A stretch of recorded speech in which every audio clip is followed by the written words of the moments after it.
So like I just have to say I was an avid reader of Princess Melissa blog.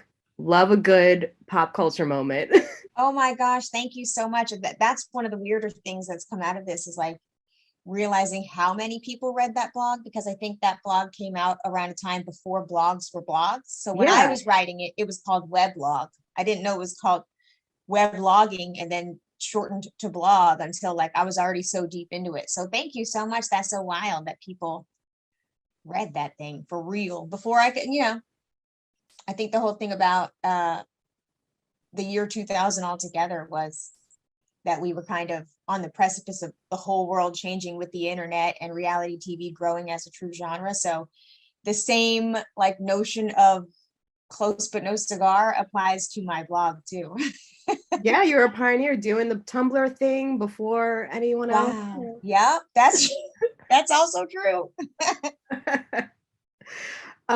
So when I think of you, like, or the real world or the challenge, like just your face comes up. That's it. Well, you, Coral, Ruthie, like my faves. Oh, So thank you. Thank you. I was wondering, like, do fans still come up to you? Of course, now it's probably more because of Homecoming, but like even before that, No, I had a good run. I feel like I was on TV, front facing, post real world with the challenge, and then again with girls behaving badly. And while I was in LA, that was a thing for me. And but then I think like probably as the show got bigger and the show started doing more and more real world seasons per year, because back then when I was on it, you got one season of Real World, and that ran for the entire year ad nauseum on MTV. So like I was really hardcore Melissa from the Real World. But then after the show got, really popular post Survivor, I became a very like a vintage cast member. So that wasn't being recognized was not a thing anymore. And the cool part about the show being on Paramount, while Paramount has millions and millions of subscribers, we're in a pandemic. I get to wear a mask and, people can consume the show when they want to consume the show. So it has been a lovely time to go back and revisit this with all of these little walls and protections in place for my private life. yeah, I can imagine. So with that, is doing press now for this a weird thing for you? Like if you would have told your younger self, "Hey, you're going to be talking about this show like 20 some odd years later," like do you think you would believe yourself? I think there was something clicked for me at around like the 2 or 3 year mark, 2003, 2004, where me being Melissa from the Real World and the impact of that show and like the cultural relevance of that show and MTV at that time, that choice was a permanent choice. I didn't get that at first. Mm. So I figured I was going to always, be met with it. So I just kind of was like, you know what, let me get okay with that relationship. So now doing press about it, I actually feel really great because I think the show is so special and like so important. And especially for the people for whom it's made, people in their late 30s, early 40s, 50s, they watch that show at the same time that message boards and, you know, uh, being able to interact with other people who are also watching the show, but doing that on the internet. So that's why I think this particular season has resonated so much more, is because you're revisiting that time that was also formative for you. Yes. So it's like I kind of like the nerdiness of that and like the connection of that. So the social media aspect of doing the show this time around has been so fun for me just because I've always been lurking in the background on the internet. So I kind of like the press, gotta be honest. That's kind of been more the more fun part for me is like vibing with other people that this show mattered to. Yeah, that's awesome. And like you were saying, everyone has that certain relationship to the real world. I remember their first season of the real world because it was during their formative years. I remember I was in eighth grade and that was like my first experience. Oh wow, you had no business watching eighth grade. I thought the show was technically the show was for like 20 somethings. So you Listen, were we were watching grown advanced in New folks. York. Oh yeah, you were learning things. Oh yeah, okay. It was research. It was fine. Yeah, okay. But I do think that too. I think there's so much like I'm very protective of my kids and how they use social media and how they use the internet and really just all tech that can be in their hands that I can't control. Mm, But at the same time, I think there's something so valuable for the people that grew up with the internet for the first time. There's a skill set and like a way that your mind works, and you know how to, internet as a verb because you were there. So like I get it. Because I am you, you know what I mean? yeah, yeah. And the thing that I love about Homecoming too is it makes those natural organic connections to the original season. And one of the things that I loved about your callback is with your parents. Like we heard all the funny stories on the original season of it, and now we actually got to see them. I was wondering, like, what is that? What was that experience like for Oh you? my gosh, that was so special. And I was so excited when the producers approached me and were like, do you think that your parents would be interested in coming onto this show? And like, duh, no brainer. My parents were interested in coming onto the original show. Like they have always been so proud of me in terms of, actually, they've always been proud of me in terms of just getting on the cover of TV Guide. That was like the apex of my fame for them. So coming back and doing this, they didn't really know what a streamer was. I've Mm. spent the past 8 weeks trying to explain to them how to get on. They finally got on and got to watch the show and see themselves back. But I think the best part about Shorty and Mercy coming on this time around was it just gave a fuller picture. I think if you had met them in 2000, it might have let you better understand why I'm the way that I am, why I talk about the things that I talk about. And I think it was a testament to, their parenting and making sure that I saw them in me, no matter how the presentation was. Right. So the topics I was talking about, racism and how all of those things affected me, they were really rooted and born out of I come from a household led by a Black man. So that's why I have these feelings. But I also felt like they're just so funny and warm and like, I mean, as you saw in the episode, they were really able to like corral that house and put a really sweet, fun energy on it. And so I'm so happy that they came out. I am. I feel like they're like, if if Come On Be My Baby Tonight is the eighth roommate, Shorty and Mercy could be 9 and 10. And then Oh, my bag 11. so funny. But like you were like you said, you were out there, like in terms of being public facing and girls behaving badly in the real world and all that. So I was wondering, going back into private life, was that a process for you? Because it was before social media. So I'm assuming it might have been a little bit easier. Yeah, it was a specific choice. I think that I did the best that I could do with it, with the tools that I had at the time as a very young person who got famous very quickly.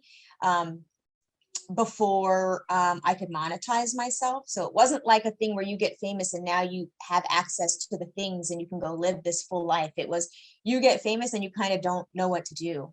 Right. So, for me, I was lucky in that I met someone who was really cool. He happened to be on Long Island.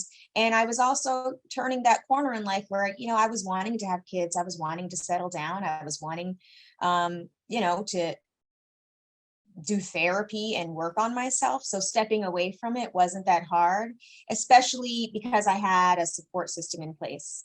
The coolest part about going back now is now I have all the tools that I need to know how to be famous, and I kind of don't even need them because I'm going to still be up in here and streaming. So it's fine. But I mean, I imagine just with that private life going back to Homecoming, yeah, yes, you have those tools, but like, was that something that you kind of had to psych yourself up for? Because it is putting yourself in a vulnerable position. Oh yeah, oh yeah, oh yeah.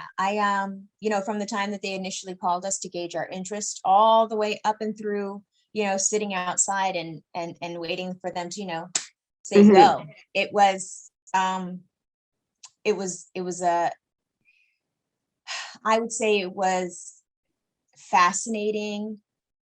There was some trepidation involved, Mm-hmm. nerve-wracking, but also exciting, also invigorating in a way, because it was just like, wow, I get to kind of make a different choice here. I can leave here with friends. I could leave here and put a nice little bow and closure on that time in my life, because it kind of was a thing where in 2000 it happened. It was huge, it was big. And then by 2004-ish, it was not a thing anymore, but I was Mhm. still very much her. So this opportunity was really cool. And I also feel like we were talking about so many things in 2000 that still resonate today. And you would be hard pressed to find another vehicle, another franchise of TV show, reality TV show now, where you could bring back people that really hadn't been out in the open. Like we really were apart for 22 years. I don't know that it could work in another format if you see each other every day. Because, reality TV changed to where, like with Jersey Shore or the Housewives, you get the same people over and over and over again each show. So what's there to know about where they've been? What's there to, learn about the past? So this was different. And I think it was really special. I'm very happy with it. I really am. I mean, I made it. Here we are. Yeah, you survived the 2 weeks in the house. I did. Woo, I did it. But it's interesting because, closure seems to be at the forefront of everyone's minds within all of the homecoming seasons, right? And with your season in general, it just seems like it's a great time to have, and I hate saying the word narrative, but more authentic narratives being told. Whereas, like you were saying before, people were talking about these important topics, but it was always a little skewed in the editing process. So, what was that Yeah. like for you? Um, you know, when the way that the show is set up, it's, they put the juxtaposition of you talking in the year 2000 and you talking in 2022. And so a lot of the never before seen footage was like shocking to me too, because obviously it's never before seen. So when I saw young Melissa, awkward as she was, talking about white privilege, which was not a term that was like in our, Lexicon. general. Yeah. I was like, wow, okay, I was a little kid doing something. Um, um, I think to watch it, the old episodes compared to now we have language, now we have terminology, and I also have, a whole life of experiences. Um, Still being in that place where I'm a person that knows about something and would like to share that information. So this opportunity to talk about it, but also to talk about how hard it would be to talk about it, Mm. and the safe space that I would need to do that, that was provided for me, because I had a lot of conversations with the producers beforehand, just about, where I was with that. And I was like, I appreciate and understand that we're going to have hard conversations. I saw the first, 2 seasons. I understand what the gig is, but I also feel like I really need a more nuanced storytelling around it. And part of that will need to be that I need to feel safe and free to break the fourth wall and ask questions of you about how this is going to look. Because, I didn't want to go in there and make anybody uncomfortable around that conversation. At the same time, I wanted to be heard, and kind of, Nene Leakes level, I said what I said. So I think the show did a great job in framing that race conversation this time around. And they did a good job back then. We can't do what we don't know yet. It's true. It's very true. And I wondered if you had conversations prior before with the producers and how that would look like. So that's interesting to hear. And just that couch, it seems like a rapid therapy session, like the couch of doom. Yeah, that's so funny that we nicknamed it the Couch of Doom. It was just because while we were in the house, like everybody is aware that your package is coming. So it would be like, oh gosh, incoming message. It'd be like, I think it's going to be you today because yesterday it was me. So they really put together these packages that were thorough. It was, beginning, middle, and end of where our trajectory was on the show. But it also included some never before seen stuff. So I thought that was important, because what happens when you do these reality shows is you live there and you experience it, but then your memory of it becomes just what was put on TV. Right. So even if you had a great relationship with people in that house, you might not remember it if it wasn't the focus. And since we all went our separate ways after, there was a lot to have forgotten. So it was really nice to like see how everybody's changed, and see the conversations that we're still having, see the conversations we don't have to have anymore. That was really cool. The couch was just interesting because it's like listening to your voice on a voicemail, Mm, like, ew, gosh, like I don't want yeah. to. So like seeing myself pre-dental and, and seeing myself, um, post nervous breakdown haircut. And I don't know what those fashions were. I don't know what those fashions were. Listen, I Honestly, feel that like was the Miss most Loretta is still traumatizing. kind of rocking that hairstyle. So I don't think you have anything to worry about.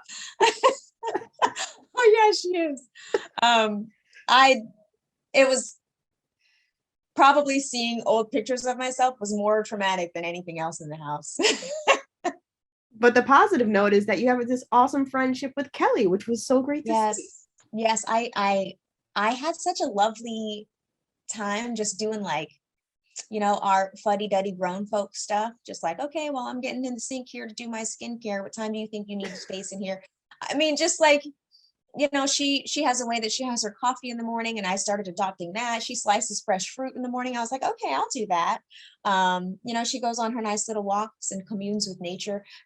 I'm not going to do that, but we do have a lot in common in terms of how we approach our marriages and how we approach parenting and how we approach, just, sitting inside our body and living that grown lady life. And I just think, wow, I missed out on a really cool opportunity to become friends with this person, but it also, all things in due time. It was meant to be this way. So I'm very happy to have come away with a new friendship with her. We're like a cute little yin and yang.